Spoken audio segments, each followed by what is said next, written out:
This video is all about using the Pimax 8KX with the new Pimax Client software, which has updated and replaced the old Pitools. And it's a little bit tricky to use sometimes. I found that there are a few issues that you kind of have to be aware of. Sometimes it seems to take a while to recognize the headset. Sometimes it takes a while to recognize the base stations. New software is always a little glitchy, and this Pimax stuff is no exception.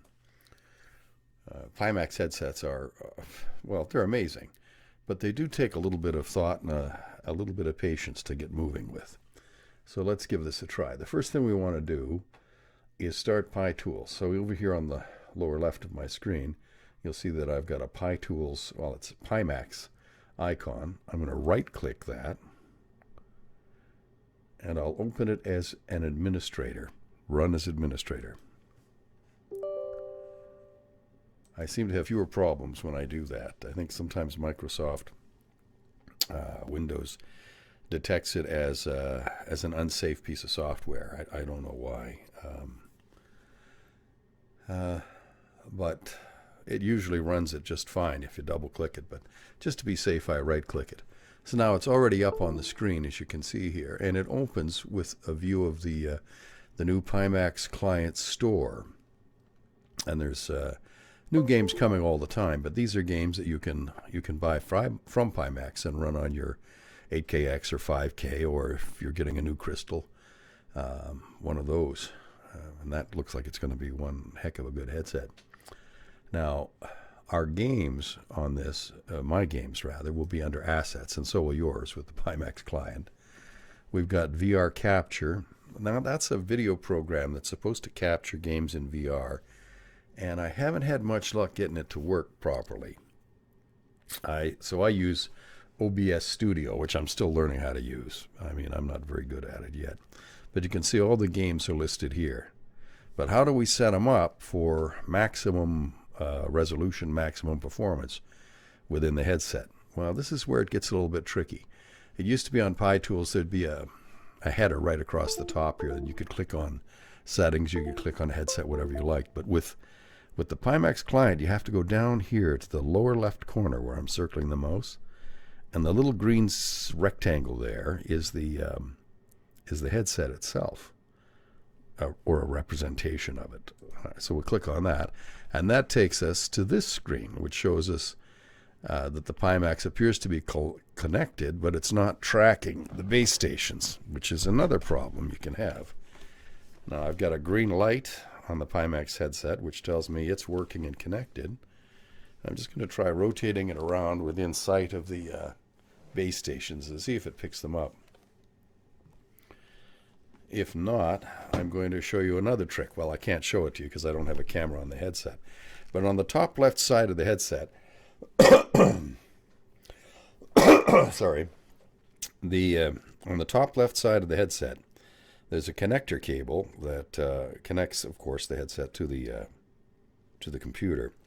And sometimes when the base stations don't connect, you just heard me break something? No, that's just me pulling the face mask away from the headset so that I can disconnect this cable from the headset and then push it back in. You can hear a little beep beep in the background. Now, you can hear it click into place. You can feel it click into place. And then the headset needs to go back together. Always, always, always take the mask off. Pull it away from the headset before you try to unplug it. Otherwise, you may damage the cable. All right, so now we have a green light, and we've got one base station reading. And hopefully another one will be reading pretty soon. There, it's starting to flash now too. So, and if that doesn't work, then you generally want to do a clean boot and do the procedure over again. If you're going to reboot or restart the computer, I find it's always best, even if it's not a Pimax application, if you want to cure a problem with software, the best thing to do is to shut it down completely, let it sit for a few seconds, and then cold boot it and start over again. So now our base station is connected, both base stations, and they're connected. The headset itself is connected, and we can go directly to a game from here, or we can do the setup. Now, there's no instructions that come with this, so it can be a little bit confusing. But if you, and I don't know why there aren't instructions. There's good news on that front, though. Pimax has made arrangements with a lot of native language speakers other than Chinese. Where the headset's made in China, and I've had really good luck dealing with them. But they've recognized that customer service was a weak point for them, so they've hired a bunch of English-speaking people to write manuals and to help explain the software. And they're opening, as I understand it, service help centers in Europe and North America, where you'll be able to get help directly with the headset with a speaker of your native language in Europe and in America. And for most of us in America, most of the time, in Canada and the United States, that will be English. Although in parts of Canada, a lot of people speak French. Ici, on parle français. Et puis, on va dire... Well, anyway. So there will be probably some French-speaking helpers too. But anyway, in the near future, we'll be able to get help directly from people in our own country, maybe hopefully even in our own time zone. Dare I hope? Oh, I dare. Anyway, if you want to set up the headset, you have to click on this little gear thing. Ooh, there it is. And up comes the device. So we've got the lighthouse is on. We're using lighthouse tracking. The light bar, the little light on the front of the headset is working. You don't have to have it on if you don't want. I've got the panel mode set to native, and I've got refresh rate set to 75 hertz. Now I have one of the early headsets, and it won't handle 120 hertz, and I find I have my best luck with it at 75 hertz, which is fine for me. If I get 50 frames or 40 frames per second in a flight sim, I'm good. I think for racing sims, some people like to have more, but I can get that by turning the resolution down and stuff. I like to have things set fairly sharp, though. Now you'll notice that the IPD has a software offset. In the headset itself, there's a dial at the bottom right of the headset that you can turn that will adjust the headset from about 76 degrees to about 61 millimeters from pupil to pupil, which is what IPD is, the distance between your pupils. And it helps the headset work better. Now, you can also fine-tune it in software, which is what we do here. I find for my purposes, so far, I like it best with the left eye set at 0 and the right eye set at 1.1. I haven't done anything with the vertical offset values. Now, there are some very good videos online, at least one or two anyway, that will show you how to use your hand controllers, whether they're valve controllers or the Pimax ones, to fine-tune your IPD adjustment. And that's really cool. I'll maybe post a link to that. But I don't know how to do it myself, so I set all this stuff up by hook or by crook, basically by experimenting. Now, we have motion compensation off. I'm not doing fixed foveated rendering, which is where the headset will really focus on the center of your vision where you're looking, but it doesn't. I don't really understand how it works, and it's not dynamic. It doesn't move with your eyes, so I don't know how useful it is. And I haven't really needed it because the headset looks great. Games. All right, so the games I play are pretty much, in fact, the only games I play are flight sims. Condor is in here. Condor 2 is one of the great glider simulators of all time, but it doesn't work in Steam for me yet. I think it needs... There is a way to do it, but I don't know how. And there's a new version coming that'll use OpenXR. Aces High is an online game that I used to play. DCS, everybody knows that, Digital Combat Simulator. The most expensive flight simulator outside of a professional one that you can get, because individual modules for planes and landscapes can cost as much as IL-2's entire game by itself. There's a hang glider sim that I like, IL-2, and of course Microsoft Flight Simulator, which has become better and better on the Pimax headset since Asobo has started to optimize the headset for wider fields of view, which of course is the Pimax's big selling point. So let's see what we've got set here for IL-2. I'm not actually going to play the game. I'm just going to show you how I set it up. Enable program setting. Well, I have that checked by default. I'm not exactly sure what that means. Program setting will take effect only if the game is launched from my game. Okay. I don't think that clarified it much for me.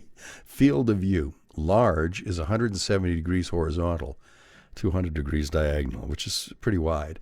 I find I get a little bit better performance if I set it to normal. Now, render quality, you can go right up to 2 here, which is amazing, or down to 75%. But I set it at 1.25, which seems to work pretty well. Fixed foveated rendering I was talking about earlier, I don't use it. And parallel projection isn't used by IL2. Neither, you don't need smart smoothing either. And hidden area, that should be checked because that just means that the VR set doesn't try to render parts of the headset where there's nothing to see. I'm not an expert. I'm not going to explain the program. I'm just going to show you how to use it. And in Flight Simulator 2020, you used to need parallel projection, which was a pain in the butt because it reduced the frame rate by about 20%. All right, so now we're ready to go. What I will do next is just, the way I like to start IL2 is I'll close this window, and now I'll open Steam VR, which is set over here. So we'll open that up.